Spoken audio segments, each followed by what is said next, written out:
नमस्कार मित्रांनो, मी विलास वागचौरे. गेल्या अनेक दिवसांपासून तुम्ही माझे नेहमी व्हिडिओ यूट्यूब चॅनलवरती पाहताय. माझ्या गावापासून साधारण 8-9-10 किलोमीटर असेल अशा ठिकाणी एक नाग निघलाय म्हणून मला फोन आलेला.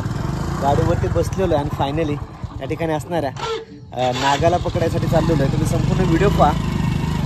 नाग पकडायला जर चाललो बस आहे, त्यांनी सांगितलेलं नागच आहे. आमच्या घरातील पैलवानी आहे ना, साप पकडायची जी स्टिक आहे माझी, ते कुठे ठेवली आहे त्याला काही माहिती नाही आहे.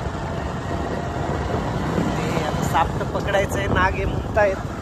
तो आता विषारी आहे का बिनविषारी साप आहे गेल्याशिवाय माहिती होणार नाही. माझा मित्र आहे सोहेल, त्याने मला फोन केला.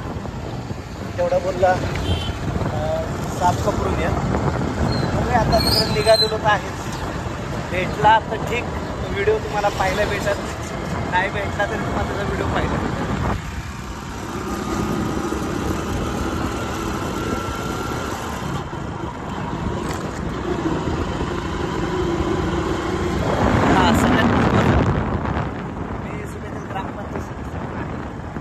हा सगळा याचे सगळे लोक दिसतात, ते सगळे घरं दिसतात.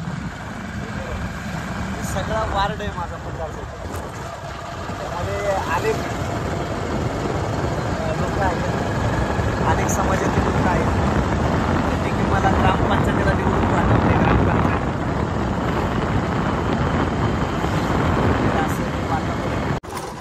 नारोळी गाव आहे. ह्या चिंचाचा झाडापाशी आहे ना, खरं तर हा तुम्हाला हा जो वाडा वेळ बघायला मिळतो, सतपुरुष तुकोबा यांच्या ठिकाणी असणारा हा वाडा आहे. लहानपणी बरेच वेळेस मित्रांनो चिंचाची झाडं पाहताय ना, चिंचाचं झाडातील चिंच तोडायला यायचो. इथे एक लाल चिंचाचं झाड आहे.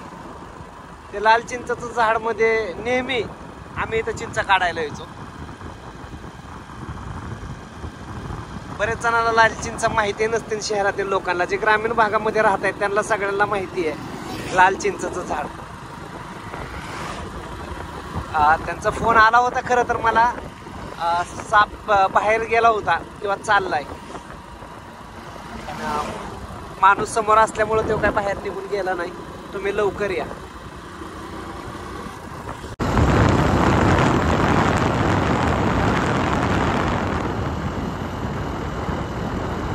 निघालाय थांबला पण आता आलोय. साप नक्की कुणाच्या इथं निघालाय काय कल्पना नाहीये. कुठं निघालाय?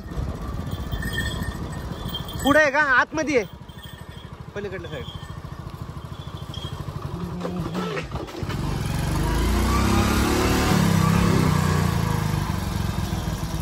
कुठे? तू बघितलाय का?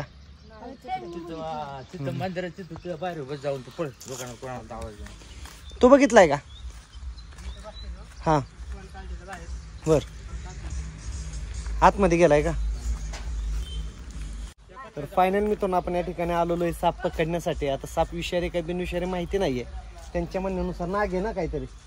नागाचं फणा बिना काढतोय का? फणा काढतोय त्यांनी सांगितलं. आता ह्या ठिकाणी त्यासाठी संपूर्ण व्हिडिओ पहा. आता साप कुठला आपल्याला तो पकडताना पाहिलं भेटेल.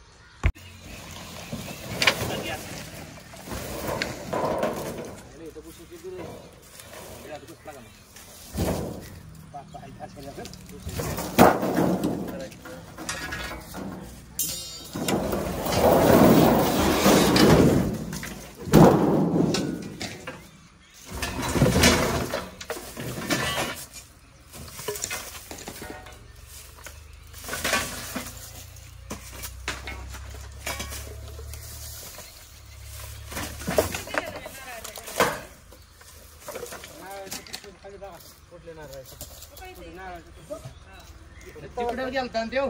हा तिकडून तिकडे फिर जातो. माझ्या तिकडे बघू. आधी इकडे बघू. नाही इकडे बघून जा पहिले.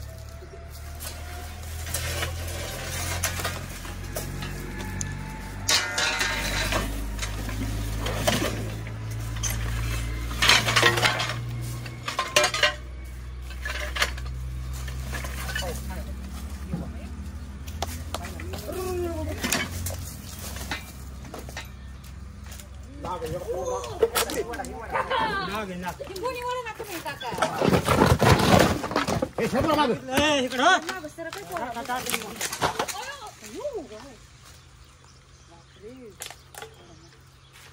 नाही घ्या चला. बरं नाही घ्या. बरं नाही का आबा बरं नाही ना आबा. बरं न्या ना आबा. आणा कसले बरं नाही की दुकानातून ना बेरो मग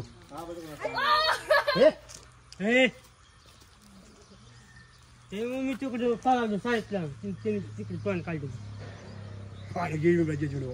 हा मग मी काय म्हणतो तिथं जास मी खाली मग पळचं चालतं आमचं.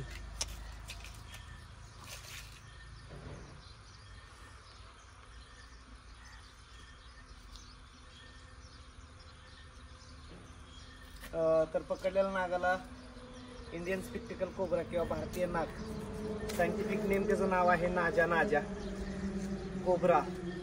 अनेक ठिकाणी या सापाला वेगवेगळी नावं दिलेली आहेत, पण खरंच अतिविषारी साप आहे हा. म्हणजे एवढा विषारी आहे की साधारण एखाद्या व्यक्तीला चावला आणि योग्यरित्या उपचार जर नाही केला तर भाऊ कार्यक्रमच झाला समजायचा त्याचा.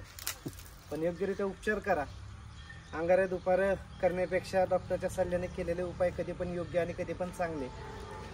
पकडलेला साप आता सोडायला चाललोय निसर्गाच्या सानिध्यामध्ये. मागील 2-4 दिवसापूर्वी एक व्हिडिओ पाहिली असेल तुम्ही. साप पकडणाऱ्याला चावला साप आणि त्याचा झाला मृत्यू. आळंदीतला सर्पमित्र होता. काळजी घेतली पाहिजे पकडणाऱ्याने पण. जसं मी काळजी घेतोय तसे तुम्ही पण सगळ्यांनी काळजी घेतली पाहिजे.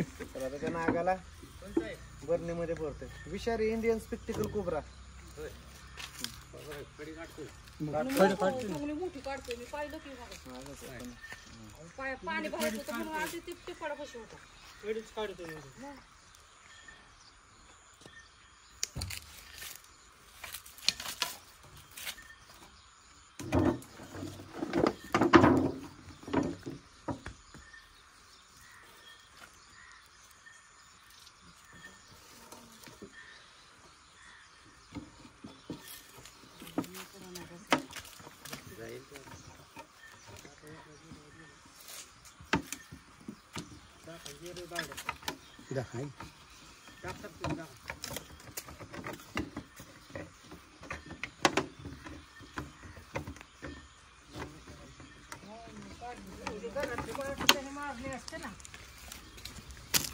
सगळं काय करत